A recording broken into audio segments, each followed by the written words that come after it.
ఖచ్చితంగా ఇస్తాట. నిశ్చయముగా నీకు ఇచ్చేదను.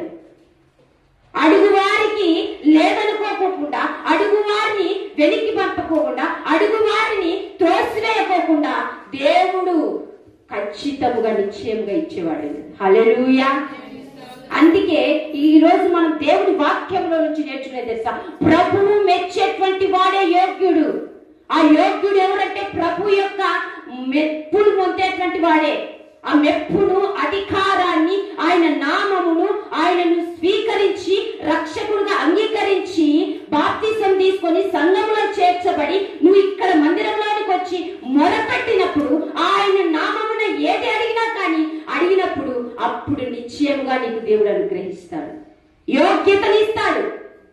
నీకు యోగ్యత కావాలంటే ఒక అధికారం కావాలి. ఒక అధికారం కావాలంటే నువ్వు దేవుని నమ్ముకోవాలి. దేవుని నమ్ముకోవాలంటే ఆయన నామముల పాప క్షమాపణ పొంది బాప్తిసం తీసుకోవాలి. ఈ ప్రాసెస్ అంతా లేకపోకుండానే నేను యోగ్యుడుగా ఉండాలి, నాకు అది కావాలి ఇది కావాలి అనేదానికి లేదు. నువ్వు ఒకటి పొందుకోవాలి అంటే ముందు వారి దగ్గర నుంచి నువ్వు కొన్ని అర్హతలు పొందుకోవాలి. హల్లెలూయా. అదే విధంగా 2 తిమోతికి రాసినటువంటి పత్రిక 2వ అధ్యాయం 15వ వచనం.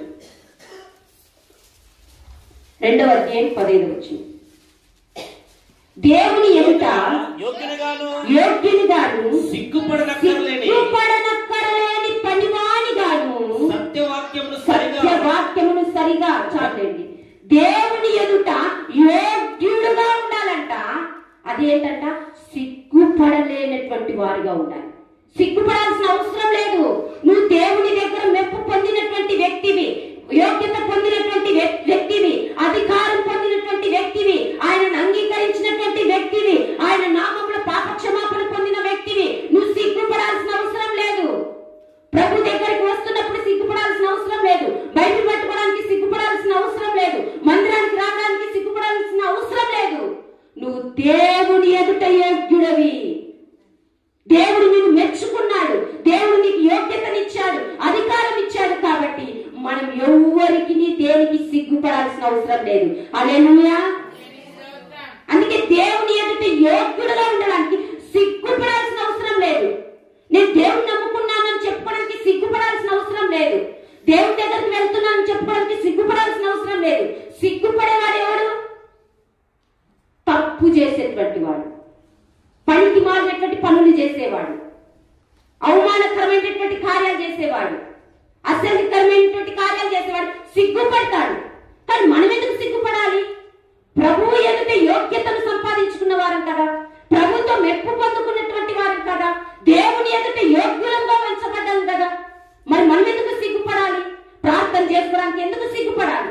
వాక్యం చదవడానికి ఎందుకు సిగ్గుపడాలి? బైబిల్ పట్టుకొని వీధిలో నడవడానికి ఎందుకు సిగ్గుపడాలి? దేవుని మందిరానికి వెళ్తున్నానని అడుగుతున్నప్పుడు ఎందుకు సిగ్గుపడాలి? ఒకసారి ఆలోచించండి. నువ్వు దేవుని ఎదుట సిగ్గుపడనటువంటి పనివాడిగా ఉండాలంటే, ఆయన ప్రత్యక్షమైనటువంటి సింహాసనం ఎదుట నువ్వు యోగ్యుడుగా ఉండాలంటే ఆయన ఎదుట సిగ్గుపడాల్సిన అవసరం లేదు. హల్లెలూయా. అందుకే 1 దశలోనికి రాసినటువంటి పత్రిక 2వ అధ్యాయం 4వ వచనంలో చూడండి. అపోస్తలుడైన పౌలు దశలోనికి రాసినటువంటి పత్రికతో చెప్తున్నటువంటి మాట 2వ అధ్యాయం 4వ వచనం. 1 దశలోనికి రాసిన పత్రిక 2:4. చూడండి, సువార్త మాకు అప్పగించుటకు. చూడండి, అపోస్తలుడైన పౌలు గారు దశలోనిక పత్రికకు రాస్తున్నటువంటి మాట చూడండి. అక్కడ రాస్తున్నాడు, ఏమంటున్నాడు తెలుసా? సువార్త మాకు అప్పగించబడింది, అప్పగించుటకు యోగ్యులమని దేవుని వలన ఎంచబడిన వారమై. చాలు, చూడండి, మాకు ఒక పని అప్పగించబడింది. ఈ పని అప్పగించుటలో మేము యోగ్యులము, అప్పగించుటకు యోగ్యులమని దేవుని వలన ఎంచబడ్డాము. మనుషుల వలన మేము ఎంచబడలేదు. మనుషులు మమ్మల్ని ఎంచుకోలేదు, మనుషులు మమ్మల్ని పిలవలేదు, మనుషులు మమ్మల్ని సేవకులు చేయలేదు, మనుషులు మాకు ఒక మందిరం కట్టించి ఇవ్వలేదు. కానీ మనుషుల వలనమైతే కాదు, కానీ దేవుని వలన అప్పగించబడిన యోగ్యత. దేవుడు మాకు ఒక యోగ్యతను అప్పగించాడు. ఏంటి ఆ యోగ్యత అంటే? సువార్త ప్రకటించడం. అది యోగ్యత అని మేము అంగీకరించాము, యోగ్యత అని మేము తలంచుకుంటున్నాము. అయితే మేము మనుషులను సంతోష పెట్టే వారంగా కాదు, కానీ దేవుని సంతోష పెట్టే వారంగా ఉన్నామంటున్నాడు. హల్లెలూయా. దేవుని యొక్క యోగ్యతను, దేవుని యొక్క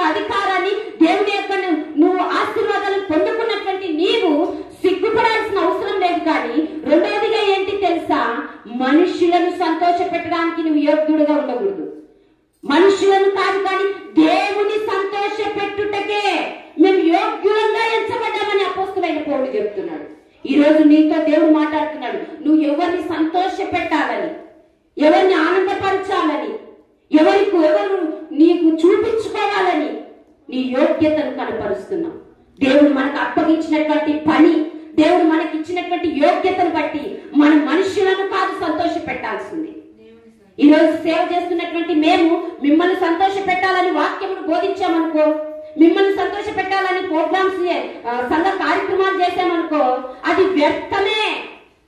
దేవుని సంతోష పెట్టుటకు, దేవుడికి యోగ్యతగా మనం ఉండటానికి, దేవుడికి మహిమకరంగా ఉండడానికి మాత్రమే ఏదైనా చేయాలి.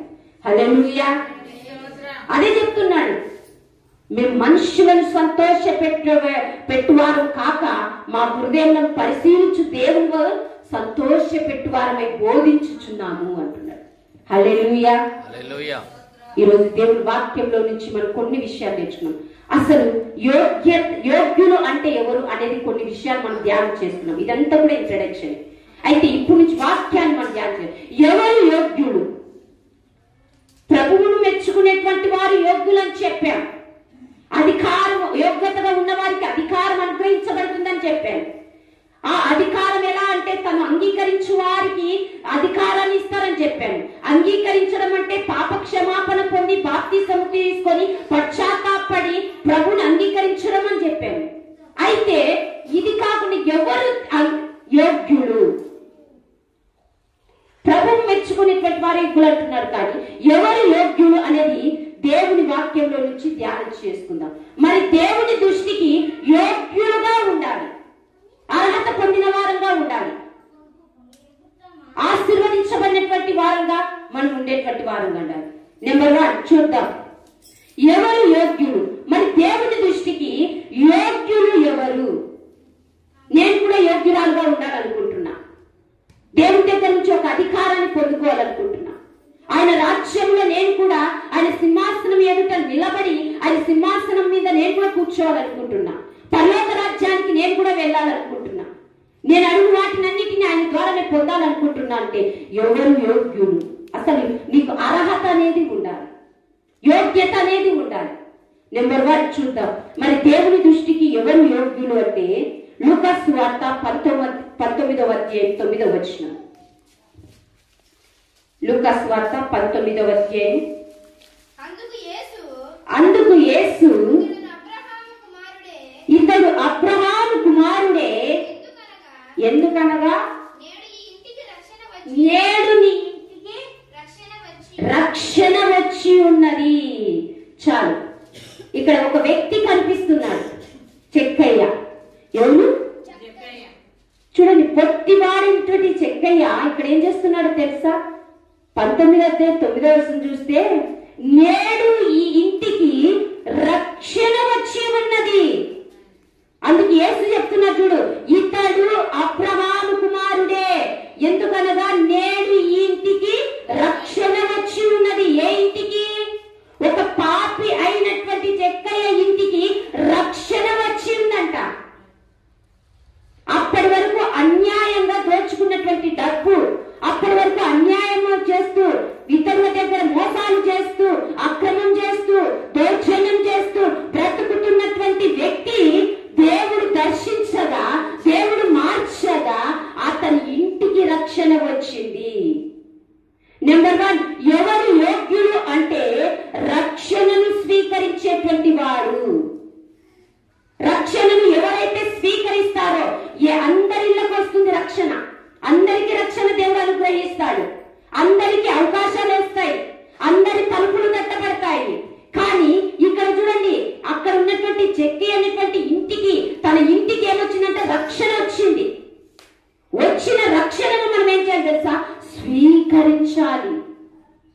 ప్రతి ఒక్కరికి దేవుడు అవకాశం ఇస్తాడు. ఒకసారి వాక్య భాగంలో చూద్దామా? 2వ పేతురు రాసినటువంటి పత్రిక 3వ అధ్యాయం 9వ వచనం. 3వ అధ్యాయం 9వ వచనం. అందరూ మారు మనసు పొందవలనని కోరుచు మీ ఎడల దీర్ఘశాంతమును చూపుచున్నాడు. హల్లెలూయా. చూడండి, అందరికీ దేవుడు అవకాశం ఇస్తున్నాడు.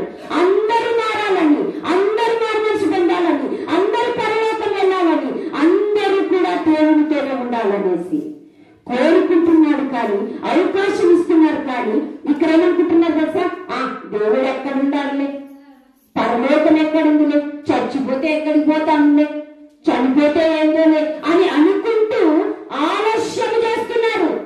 ఇంకా వయసు ఉంది కదా, ఇంకా యవన కాలమే కదా, యవన కాలం ఏం చేయాలి? తినాలి, తాగాలి, సుఖించాలి, ఆనందించాలి కదా. ఇంకా యవన కాలం అయిపోతుంది, మధ్య వయసు వస్తుంది. ఇంకా నాకు 30 ఏళ్ళే కదా, ఇంకా 40 ఏళ్ళే కదా, ఇంకా కొన్ని రోజులు ఉందిలే, రక్షణ మళ్ళా తీసుకుందాంలే, మళ్ళా చచ్చిపోదాంలే, మళ్ళా దేవుడా దేవుడా దేవుడా అని స్మరణ చేద్దాంలే, ఇప్పుడే ఏమి అనుకుంటూ ఏం చేస్తానో తెలుసా? కాలం వెళ్ళకూర్చుతూ సమయాన్ని వేస్ట్ చేస్తూ ఆలస్యం చేస్తున్నారు. ఇప్పుడేమో బాప్తిసం తీసుకుంటాము, ఇంకా సమయం ఉందిలే, ఇప్పుడే చచ్చిపోతాము, ఇంకా ముసలోళ్ళు అయినాక పోదాంలే, కాలు చేతులు పడిపోయినాక, లేకపోతే కొంచెం అనారోగ్యంతో లేదు. కానీ అందరికంటే అక్కడ అంటున్నారు చూడండి, కొందరు ఆలస్యం ఎంచుకుంటున్నారు కానీ, ఆలస్యం చేస్తున్నారు కానీ, అందరూ అంతటా మారు మనసు పొందవాలని మీ పట్ల దేవుడు ఏం చేస్తున్నాడు తెలుసా? దీర్ఘశాంతము కలిగి ఉన్నాడు, నీకు అవకాశం ఇస్తున్నాడు. ఈ రోజు కాకపోయినా రేపైనా నువ్వు బాప్తిసం తీసుకుంటావు, రక్షణ పొందుతావని, రేపు కాకపోయినా ఎల్లుండైనా రక్షణ పొందుతావని, నా దగ్గరకు వస్తావని దేవుడు ఎదురు చూస్తూ నీ పట్ల ఏం చేస్తున్నాడు తెలుసా? దీర్ఘశాంతం వహిస్తాడు. ఎన్నిసార్లు తప్పులు చేసినా, ఎన్ని పాపాలు చేసినా, ఎన్నిసార్లు దేవుని దూషించినా కానీ, దేవుని అవమానపరిచినా కానీ, ఆయన నీ పట్ల దీర్ఘశాంతాన్ని చూపిస్తానే ఉంటాడు. ఈ రోజు కాకపోయినా రేపైనా రేపైనా రేపైనా రేపైనా. కానీ ఇక్కడ ఎవరు యోగ్యులో తెలుసా? రక్షణను స్వీకరించేటువంటి వాడు. దేవుడు ఇస్తున్నప్పుడు, దేవుడు బోధించబడుతున్నప్పుడు దేవుని వాక్యాన్ని, ఆ రక్షణ వాక్యాన్ని స్వీకరించాలి, రక్షకుడిని స్వీకరించాలి. అయ్యా నువ్వు నాకు రక్షకుడు అయిందయ్యా, రక్షకుడైన దేవా నా హృదయంలోనికి రండయ్యా, నేను నిన్ను స్వీకరిస్తున్నానని ఎవరైతే రక్షకుని ఇంటిలోనికి ఆహ్వానిస్తారో, ఎవరైతే రక్షకునికి హృదయంలోనికి ఆహ్వానిస్తారో, ఎవరైతే వారి యొక్క గృహంలోనికి కుటుంబాలను ఆహ్వానిస్తారో, వారి యొక్క కుటుంబం వ్యక్తి కూడా ఏమైంటారు తెలుసా? యోగ్యులు అవుతారు. గట్టి చెప్పండి కదా, హల్లెలూయా. నీ రక్షణను స్వీకరించుకోకుండా యోగ్యతను పొందుకోలేవు, యోగ్యుడిగా నువ్వు ఉండలేవు. దేవుడు రక్షణ నీకు ఇస్తున్నాడు. అందుకే హెబ్రీయులకు రాసిన పత్రిక 1వ అధ్యాయం 3వ వచనంలో చెప్తుంది, ఇంత గొప్ప రక్షణను నీవు నిర్లక్ష్యం చేసిన ఎడల ఎలాగ తప్పించుకోదు. ఈ రోజు నువ్వు రక్షణను స్వీకరించుకోకుండా, ఈ రోజు రక్షణను అంగీకరించుకోకుండా, ఈ రోజు రక్షణను నువ్వు చేర్చుకోకుండా, రక్షకుడైనటువంటి యేసుని హృదయంలో చేర్చుకోకుండా ఉంటే, నిర్లక్ష్యం చేస్తే ఎలాగ తప్పించుకుంటావు? ఏంది? అగ్నిగుండము, నరకము, పాతాళము. ఎలా తప్పించుకుంటావు? నువ్వు రక్షణ లేకపోకుండా పరలోకానికి పోవాలంటే అది ఇంపాసిబుల్, జరగని పని. నువ్వు రక్షణను స్వీకరించినట్లయితే, రక్షకుని హృదయంలో చేర్చుకున్నట్లయితే, రక్షకుని కుటుంబంలో చేర్చుకున్నట్లయితే నువ్వు తప్పించబడతావు నిత్య నరకం నుండి. లూకాసు వార్తలో ఇందాక చదివినటువంటి వ్యక్తి చాలా పాపాత్ముడు, అన్యాయస్తుడు, దౌర్జన్యంగా రూపాయి తీసుకున్నటువంటి, రూపాయి పన్ను తీసుకోవాల్సినటువంటి వ్యక్తి దగ్గర 4 రూపాయలు తీసుకునేవాడు, దౌర్జన్యం చేస్తూ ఉండేటువంటి వాడు. అలాంటి వ్యక్తి యేసయ్య మార్గంలో వెళుతూ ఉంటే ఆయనను చూడాలని కోరుకున్నాడు. ఆయనను చూసి ఆ మార్గమధ్యంలోకి వెళుతూ ఉంటే చూశాడంతే. పాపి అయినటువంటి చెక్కయ్యను యేసు చూసేమన్నాడు తెలుసా? చెక్కయ్యా, చెట్టు దిగిరాయ్యా, నేను మీ ఇంటికి వస్తానయ్యా అన్నప్పుడు, అయ్యా మా ఇంటికి ఎందుకు వస్తావయ్యా, నువ్వు మా ఇంటికి రావద్దు రావద్దు, వెళ్ళిపో అని అనలేదు. కానీ ఏమన్నాడో తెలుసా? సంతోషంగా పరుగున చెట్టు మీద ఉన్నటువంటి ఆ పొట్టివాడైనటువంటి చెక్కయ్య పరుగున దిగి ఏం చేశారు తెలుసా? యేసయ్యను తన ఇంటిలో చేర్చుకున్నాడు. గట్టిగా చెప్పండి కదా, హల్లెలూయా. ఈ రోజు యేసయ్య కూడా నీకు చెప్పుకుని బోధిస్తున్నటువంటి మాటను బట్టి నువ్వు రక్షణను స్వీకరిస్తున్నాడు. ప్రేమతో యేసయ్య ఇంటికి తీసుకెళ్లాడు, కూర్చోబెట్టాడు, విందు చేశాడు, ఆయనకు సేవ చేశాడు, పరిచర్య చేశాడు, ఉపచారం చేశాడు. అంత చేసిన వ్యక్తిలో ఏం జరిగిందో తెలుసా? రక్షణ కార్యం జరిగింది. కాళ్ళ మీద పడ్డాడు, ప్రభు పాదాల మీద, అయ్యా నన్ను క్షమించయ్యా, అన్యాయంగా ప్రజల దగ్గర నేను దోచుకున్నాను, అన్యాయంగా పన్నులు వసూలు చేశాను, నన్ను క్షమించు. ఇదిగో ఏ వ్యక్తి దగ్గర అయితే నేను అన్యాయంగా ఒక వింత తీసుకున్నాను, అన్యాయంగా అక్రమంగా చాలా దోచుకున్నాను, వారికి 4 వింతలుగా ఇచ్చేస్తాననేసి తన మనసు మార్చుకొని రక్షణను స్వీకరించి రక్షకుని హృదయంలో చేర్చుకొని రక్షకుని ఇంట్లో చేర్చుకొని తను పశ్చాత్తాపడి 4 వింతలుగా పేదలకు దోచుకున్న వారికి అందరికీ కూడా తన ఆస్తినంతటిని కూడా పంచివేసి ప్రభువును వెంబడించినాడు. హల్లెలూయా. ఈరోజు రక్షణను స్వీకరించేటట్టు వాడే యోగ్యుడు, రక్షణను అంగీకరించేవాడే. కాబట్టి అంత్య దినాలలో ఉన్నాం. నువ్వు ఇంకా రక్షించకపోతే ఎప్పుడు ప్రమాదం వస్తుందో తెలియదు, ఎప్పుడు మరణం వస్తుందో తెలియదు, మనం ఎప్పుడు చనిపోతామో తెలియదు, ఎప్పుడు మన ఆయుష్ ఆవిరైపోతుందో తెలియదు. ఒక్కసారి రక్షకుని స్వీకరించు, ఆ రక్షకుని హృదయంలో చేర్చుకో, ఆ రక్షకుని నువ్వు కలిగి ఉంటే. అందుకే రక్షణ కలిగిన వారికి సామెతలు 12వ సామెతలు 12వ కీర్తన 5వ చరణం 12వ సామెత కీర్తనలు 12వ కీర్తన 5వ చరణం చదువు. బాధపడి వారికి చేయబడిన బలత్కారమును బట్టి దరిద్రులకు నిట్టూర్పును బట్టి నేను ఇప్పుడే లేచదను. రక్షణను కోరుకునే వారికి నేను రక్షణను కలుగచేసదనని యెహోవా సెలవిచ్చుచున్నాడు. చూసావా, నువ్వు రక్షణను కోరుకుంటే నీకు రక్షణను దేవుడు ఇచ్చేటువంటి వాడు. అందుకే మత్తయి సువార్త 1:21 ఉంది, ఆయన యేసు అని పేరు పెట్టనంట. తన ప్రజల యొక్క పాపముల నుండి, శాపముల నుండి, దరిద్రత నుండి, వారికి ఉన్న బలహీనత నుంచి విడిపించుటకు రక్షకుడు జన్మించను. ఆయనకు యేసు అని పేరు పెట్టుమా. యేసు అంటే అర్థం ఏంటి? రక్షకుడు. నువ్వు ఈరోజు రక్షణ కోరుకుంటే కీర్తన సెలవిచ్చినట్టుగా రక్షణను కోరుకునేటువంటి వారికంట నేను రక్షణను కలుగజేసేదను. ఇది ఎవరు చెప్తున్నా తెలుసా? యెహోవా సెలవిచ్చుచున్నాడు.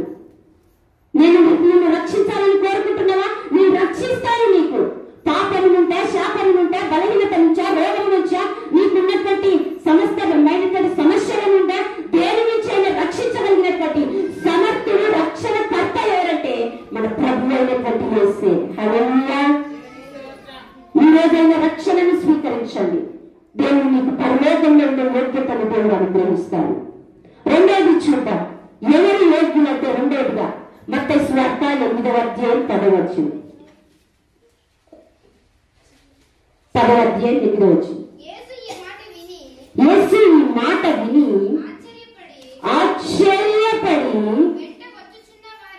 వెంట వచ్చుచున్న వారిని చూచి, ఇశ్రాయేలులో ఎవరికైనా నేనింత విశ్వాసం ఉన్నట్టు చూడలేదని నిశ్చయముగా మీతో చెప్పుచున్నాను. హల్లెలూయా. రెండోది తెలుసా, ఎవరు యోగ్యులంటే, ఎవరు యోగ్యతను పొందుకునేటువంటి వారంటే, ఎవరు పరలోకంలో జీవకిరీటమును పొందుకునేటువంటి యోగ్యులు అంటే, రెండవదిగా గొప్ప విశ్వాసం ఉన్నవాడు. గొప్ప విశ్వాసం, మామూలు విశ్వాసం కాదండి. ఇక్కడ శతాధిపతి అయినటువంటి వ్యక్తి ఒకడు ఉన్నాడు. ఏమంటున్నాడు తెలుసా? తన సేవకులలో ఒక సేవకునికి బాగలేకపోతే యేసు ప్రభు దగ్గరికి వెళ్ళాడు. అయ్యా, పలానా చోటనయ్యా నా సేవకుడయ్యా, నా దాసుడయ్యా బలహీనతగా ఉన్నాడు, లేచి నడిచి వచ్చేదానికి కూడా శక్తి లేదు, మంచంలో పడిపోయి ఉన్నాడయ్యా,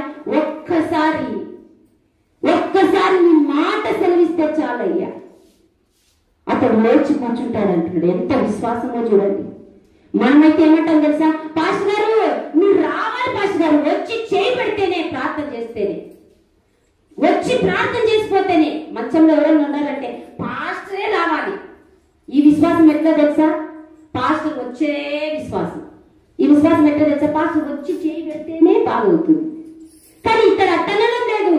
ఎక్కడో ఉన్నటువంటి వ్యక్తికి నువ్వు మాత్రం మాట సెలవిస్తే చాలు అతడు బాగుపడతాడయ్యా. అప్పుడు యేసు ప్రభు ఆశ్చర్యపోతున్నాడు. ఇంత విశ్వాసం నేను ఇశ్రాయేలు అంటే వాళ్ళు చాలా గొప్ప దృఢమైనటువంటి బలమైనటువంటి విశ్వాసం కలిగిన వారు. కానీ అలాంటి వారితో ఇతను పోలుస్తున్నాడు.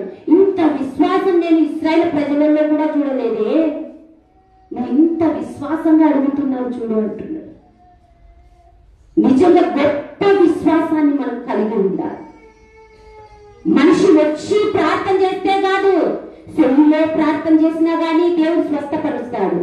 లేకపోతే ఇక్కడ మందిరంలో ఉంటే ఎక్కడ ఉన్న వ్యక్తికి ఒక చిన్న మాట ప్రార్థన చేస్తే చాలు బాగా జరుగుతుంది, నా సమస్యలు పోతాయి అనేటువంటి గొప్ప విశ్వాసాన్ని మనం కలిగి ఉండాలి. అందుకే ఇంగ్లీష్ బైబిల్ ఎందుకు తెలుసా? గ్రేట్ ఫెయిత్ అంట. గొప్ప విశ్వాసం, గ్రేట్ ఫెయిత్. అంత గొప్ప విశ్వాసం నిజంగా మనం విశ్వాసం కలిగి ఉన్నామా? చర్చికి వస్తున్నాం కానీ ఏదన్నా చిన్న కష్టము, రోగము, బాధ వచ్చిందనుకో ఫోన్ కొడతాం, పాస్టర్ గారు ప్రార్థన చేయండి. మనకు విశ్వాసం ఉండదు. ఎవరో విశ్వాసం మీద, ఎవరో ప్రార్థన మీద, ఎవరో మీద మనం ఏం చేస్తాం తెలుసా? ఆధారపడతా ఉంటాం, డిపెండ్ అవుతా ఉంటాం. వాళ్ళు చేస్తే బాగవుతారు, వాళ్ళు వచ్చి చేపెడితే బాగవుతుంది. ఇది విశ్వాసం అంటారా? అందుకే దేవుని వాక్యం ఉంది కదా, ఆవగింజంత విశ్వాసం ఉంటే అంట కొండను పెక్కిలించచ్చంట, కదిలించచ్చంట. అసలు ఆవగింజ కనపడుతుందా? ఒకవేళ నేను ఆవగింజ తెచ్చి చూపించిన, ఇదిగో ఆవగింజ అంటే కనపడుతుంది అసలు? అంత విశ్వాసం ఉంటే చాలంట కొండను కూడా ఏమైతారంట? పెక్కిలించాలంట, పెక్కిలించబడుతుందంట. హల్లెలూయా. అంత గొప్ప విశ్వాసాన్ని, ఈ శతాధిపతి విశ్వాసాన్ని కలిగి ఉన్నట్టుగా మనం కూడా గొప్ప విశ్వాసం కలిగి ఉంటాం. ఏది జరగని. అందుకే ఎబ్రీయులకు రాసిన పత్రిక 11వ అధ్యాయం 1వ వచనంలో నిరీక్షింపబడు వాటి యొక్క నిజ స్వరూపమే విశ్వాసం. అసలు విశ్వాసం నిర్వచనం ఏంటంటే గుర్తుపెట్టుకోండి. విశ్వాసం అనగానేంటి అంటే ఎబ్రీయులకు రాసిన పత్రిక 11వ అధ్యాయం 1వ వచనమే. నిరీక్షింపబడు వాటి యొక్క నిజ స్వరూపమే విశ్వాసము. అంటే జరగంది కూడా జరుగుతుందని నమ్మడమే విశ్వాసము. పొందండి పొందుతాము అనేటువంటి నమ్మడమే విశ్వాసము. పిల్లలు పుట్టలే కూడా పుడతారనేటువంటి నమ్మడమే విశ్వాసము. ఉద్యోగం రాకపోయినా ఉద్యోగం వస్తుందని నమ్మడమే విశ్వాసము. మన కొడుకు మారుతారంటే మారలేదని కాదు, కానీ మారుతారని నమ్మడమే విశ్వాసము. అంటే జరగలేనటువంటివి కూడా జరుగుతాయని నమ్మడమే గొప్ప విశ్వాసము. హల్లెలూయా. ఈ వ్యక్తి అదే నమ్మాడు. నువ్వు ఒక్క మాట చిన్న ప్రార్థన ఇక్కడ చెయ్యి, అక్కడ ఉన్నటువంటి నా సేవకుడు బాగుపడతాడని చెప్పాడు. హల్లెలూయా. మన విశ్వాసం నిజంగా ఎలా ఉండాలో తెలుసా? 1 కొరింథీయులకు రాసినటువంటి పత్రిక 2వ అధ్యాయం 4వ వచనం. 1 కొరింథీయులకు రాసిన పత్రిక 2వ అధ్యాయం.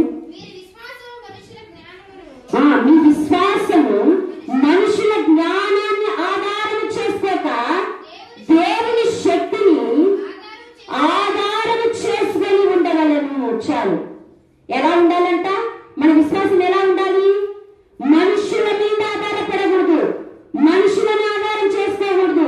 వాళ్ళు ఇస్తారు, వాళ్ళు చేస్తారు, వాళ్ళు ఉంటారు, వాళ్ళు చేస్తారులే అనేటువంటి విశ్వాసం లేకపోకుండా ఎవరి మీద విశ్వాసం ఉండాలంట? దేవుని మీద విశ్వాసం కలిగి ఉండాలంట. దేవుని మీద ఆధారపడి ఉండాలి, దేవుని శక్తి మీద ఆధారపడి ఉండాలి. అందుకే దేవుని శక్తిని ఆధారం చేసుకొని ఉండాలి. దేవుని నమ్ముకున్నటువంటి వారందరూ కూడా విశ్వాసులే. మీలో ఉండాల్సిందంటే తెలుసా?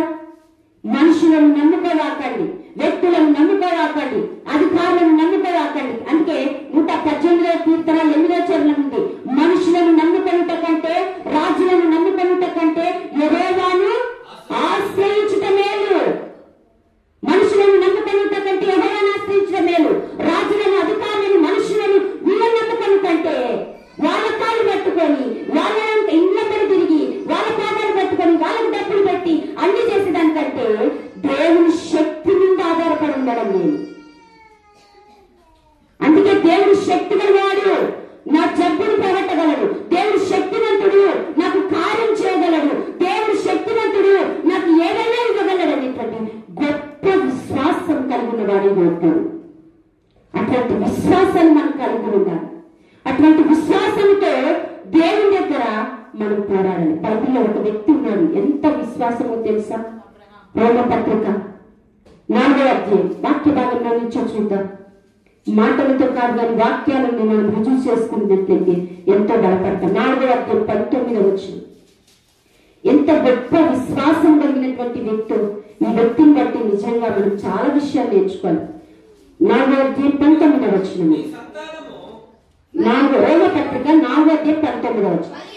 మరియు అతడు విశ్వాసమునందు బలహీనుడు కాకపోకుండా రమారని 100 వయస్సు గలవాడై ఉండి అప్పటికి తన శరీరము మృతతుల్యమైనట్టును శారా గర్భము మృతతుల్యమైనట్టును ఆలోచించను. కానీ చాలు, అక్కడంతా మనం మళ్ళీ ధ్యానం చేస్తున్నాం.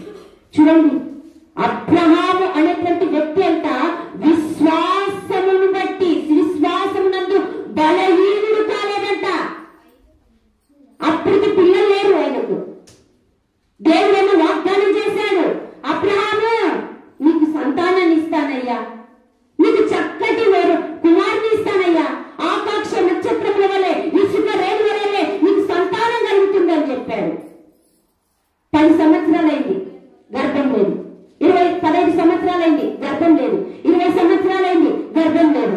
25 సంవత్సరాలైంది, గర్భం లేదు. కానీ సంవత్సరాలు గడుస్తున్నాయి గడుస్తున్నాయి గడుస్తున్నాయి గడుస్తున్నాయి కానీ దేవుడు ఇస్తానని చెప్తున్నాడు. కానీ శారా గర్భం ఎలా ఉందంట? మృతతుల్యమైందంట, ముసలి అయిపోయింది, జీవం లేనటువంటిదిగా అయిపోయింది. 90 ఏళ్ళ శారాకు పిల్లలు పుడతారంట, చెప్పండి. కానీ అబ్రహాం అంట విశ్వాసమునందు బలహీనుడు కాలేదంట. ఇంకేమిస్తాడులే దేవుడు, ఇంకేం చేస్తాడులే దేవుడు, నా భార్య కూడా ఎట్లయిపోయిందో, నడుము అంగిపోయింది, మోకాలు అరిగిపోయినాయి, కనడానికి శక్తి లేదు, కూర్చోడానికి శక్తి లేదు, అలాంటి ఆమెకు ఎక్కడ పిల్లలు పుడతారులే అని బలహీనుడు కాకోకుండా రమారమి ఎన్నేళ్ళంట 3 వయస్సు కలిగిన వాడైన. కానీ అప్పుడంట వాగ్దాన పుత్రుని బోధించిన అప్పుడు విశ్వాసం ఇంకా బలపడంట. హల్లెలూయా. అందుకే అబ్రహాము ఏమంటారు తెలుసా? ఆయనకు ఒక మంచి పేరుంది, విశ్వాసులకు తండ్రి. విశ్వాసులకు తండ్రిగా అబ్రహామే మనకు మాదిరి. అందుకే భయపడకండి. మృతతుల్యమైన, జీవము లేకపోయినా, ఆరోగ్యం క్షీణించిన, కుటుంబ సమస్యలు చేదాటిపోయినా, పరిస్థితులను చేదాటిపోయినా నువ్వు భయపడాల్సిన అవసరం లేదు. నువ్వు విశ్వాసాన్ని విడిచిపెట్టాల్సిన అవసరం లేదు. విశ్వాసాన్ని బలహీనుడు కాకపోకుండా ఆ విశ్వాసాన్ని నీవు నిరీక్షణను, అందుకే ఎప్పుడు పత్రిక 12వ అధ్యాయంలో కదా, విశ్వాసములకు కర్త అయినటువంటి దేవుని వైపు చూచుచు నేను గురి ఎత్తుకు పరిగెత్తాను. అబ్రహాము లాగా విశ్వాసము కలిగి విశ్వాసాన్ని కర్త అయినటువంటి దేవుని వైపు చూస్తూ మనం ముందుకెళ్ళాలి. మనుషులు చెప్పచ్చు జరగదని, వైద్యులు చెప్పచ్చు నీకు జరగదని, అధికారులు చెప్పచ్చు, ఎవరైనా చెప్పచ్చు, కానీ నీవు మాత్రం విశ్వాసానికి కర్త అయిన దేవుని వైపు చూడు. 100 ఏళ్ల వయసు వచ్చింది, శారాకు 90 సంవత్సరాలు వచ్చాయి. ఒకరోజు స్వప్నమందు వచ్చి దేవుడు ఇస్సాకును వారికి బహుమానంగా గర్భాన్ని తెచ్చి, మృతతుల్యమైనటువంటి, పనికి రానటువంటి, ఉపయోగం లేనటువంటి ఆ శరీరానికి జీవాన్నిచ్చి, శక్తినిచ్చి, గర్భం తెచ్చి ఒక చక్కని కుమారుని ఇచ్చాడు. హల్లెలూయా. వాగ్దాన పుత్రుడు ఇస్సాకు, ఆయన సంతానమే ఈ రోజు తరతరాలుగా ఆశీర్వదించబడతాము. చూసారా, మన విశ్వాసాలను ఎప్పుడు కూడా కొనసాగించుకోవాలి. గొప్ప విశ్వాసం కలిగి ఉండాలి. చిన్న చిన్న వాటికి విశ్వాసం కాదండి, పెద్ద పెద్ద వాటికి, పెద్ద సమస్యలు వచ్చినప్పుడు, దగ్గు వచ్చే దగ్గు పోతుందిలే, అటువంటి చిన్న చిన్న విశ్వాసం కాదు నీకు కలిగి ఉండాల్సింది. పెద్ద సమస్యలు, ఇంకా నువ్వు చచ్చిపోతావు రేపు వారంలో అన్నా కనుకోండి, అప్పుడు ఏం చేయాలి తెలుసా? అప్పుడు నీకు గొప్ప విశ్వాసమా, సచ్చు విశ్వాసమా, బలహీన విశ్వాసమా, బలమైన విశ్వాసం అనేది అప్పుడే తెలుస్తుంది. అబ్రహాము కూడా పరిశీలించారు తెలుసా? 100 ఏళ్లకు కొడుకునిస్తే